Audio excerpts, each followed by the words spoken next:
Hello everyone, my name is Richie and today I'm going to the Greatest Gathering. Come and join me.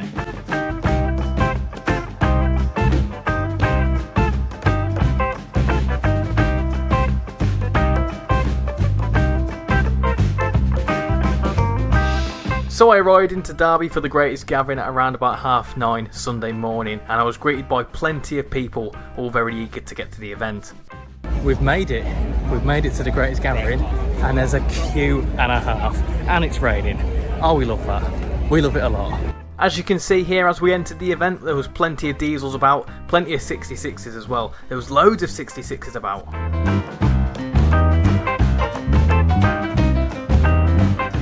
And then of course we were greeted by this, the Class 50. Ain't it beautiful? It's a noisy beast that, I tell you. Wow, this is incredible so far. This is fantastic. It truly is quite great.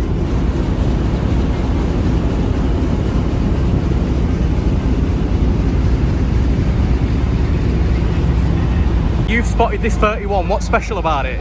We rode behind this at the GCR for the TikTok meetup thing we did in August last year. Yeah, September I think, wasn't it? Oh, it was, yeah. Fantastic. They're so cool, isn't it? It's mad seeing how big they are in real life. Obviously when you get on it you don't really notice, but when you stood next to it, it's absolutely massive. It really is. Massive beast.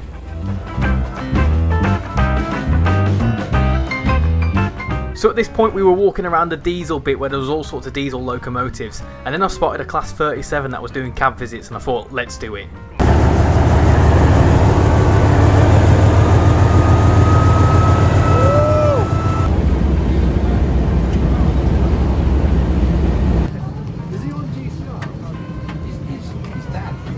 Oh, did it? Yeah. The old memories. Yeah. I'm not doing a big one. Low one. Nice. So was it just up down? Yeah. Up and down, yeah.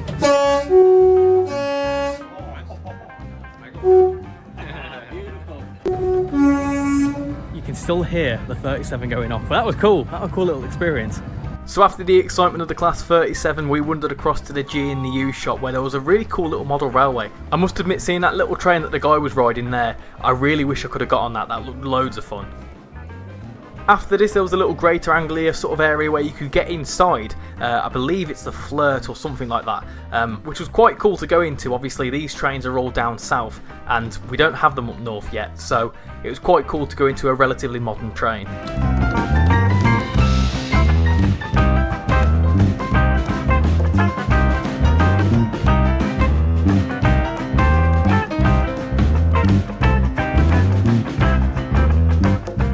When we wandered further into the shops, we actually stumbled along the exhibit for Dovetail games, and they had a really cool setup, to be honest. As you can see here, there was a little cab setup for the Class 700, which I actually didn't get a chance to go on. The queue was absolutely immense. It was a really popular exhibit. Oh, train sim world in the real world. How are you finding it on the PC? Confusing. Confusing? How'd you bring up the map then? The map, map is 9. There you go, so there's your map.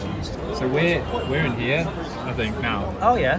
Right. The Greatest Gathering, that's where that is. We're all down there. No, it's there, sorry. Yeah. After we spent some time at the Dovetail Games stand, we then wandered towards the steam engines, and we came across, on the way, a brand new train, the Class 99. We then eventually made it to the steam engines, and I tell you what, Casual was in his element. Obviously I don't know too much about steam engines, but it was really cool layout. There was all sorts of different trains there. There was A1s, A2s, all sorts of different steam trains. Honestly, it was fantastic. Obviously my highlight for steam engines is Flying Scotsman. It's such an icon, so it was really cool to see it up close once again.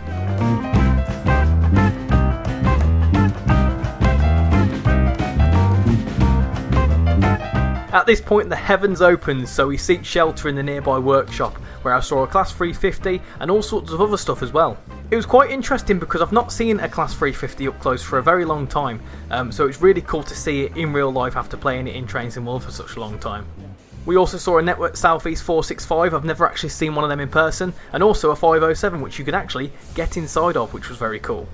And of course throughout the event, if there was a train you could get on, you were going to get on it, so I'll report back to Greatest Gathering Richie, who will tell you a little bit about the 507. Got me a little sticker, look at that. So this is a 507, never been on one, and they're not in service anymore, I don't think. Are they in service anymore? No. So yeah, this is another train ticked off. There you go. After the 507, I carried on wandering around the little workshop, and I came across this, a 455, and then I also saw my old hometown hero, the 323. Oh, it looks stunning in the Regional Railways livery.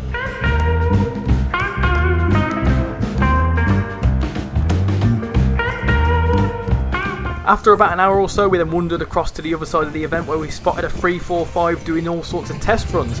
This was quite cool, and there was a massive queue to be able to get onto this, but I never got a chance to ride on it. I would have loved to have done so.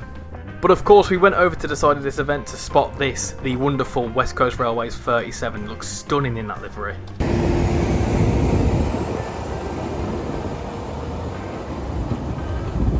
A bit later on, we went across to the Pendolino. There was a fully fledged Pendolino that was there that you could get onto. So we went into the little standard class bit, and I tell you what, they are very luxurious.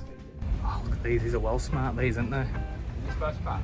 I don't know. I think this is standard. It looks very standardy. I don't imagine you'd have this many seats in a first class. What would you rate the seats out of 10? Maybe like a 6, I think. They're pretty solid at the back. It's not great. I couldn't imagine the punch test. That's what I'm going to call that. The punch test. I couldn't imagine like sitting on it. Yeah, but you're about 7 foot, so I'm not, you know. 7. I wish it was. I mean, it's all right. There's plenty of leg room, right? But it's just solid. Oh, they're all right. The seats. They're not bad. They're not bad. I've not actually been on a Pendolino for about 10 years. Towards the end of the day, we were seeing what else we could see around the event, and I stumbled across this little cool simulator, which was the HST and the 455. And it was actually at these simulators where I bumped into Geoff Marshall, and if you've seen his video, you see that I appear in it for like a second or two. But it was really cool to meet Geoff Marshall. We had a quick chat, we got a quick picture, and then I left him to it because he was doing some recording. So after that, I thought I'd go over towards the entrance and have a little look at what we could spot over there.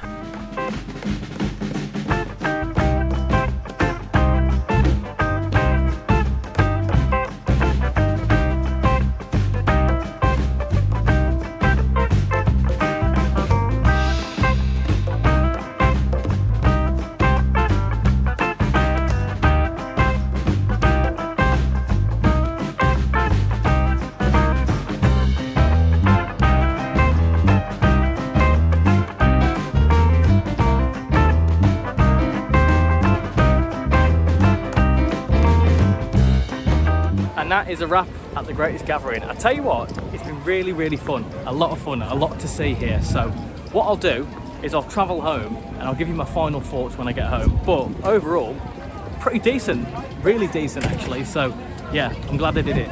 And just like that, I'm back from the Greatest Gathering. So, was it any good? What's my thoughts on the event? I honestly think the organisers of this event did a fantastic job because, like, there was loads to see. There was all sorts of trains, activities. There was all sorts going on. Honestly, like, 6 hours during the day probably wasn't enough to see everything. I especially like the mix of stuff that was there. Obviously, you had like a diesel section that we saw, like a steam area. There was obviously all the sort of like preserved stuff inside. There was like nice little areas and nice little pockets for if you were interested in steam trains, you could go and see all sorts there. Diesel trains, you could go and see all that sort of stuff.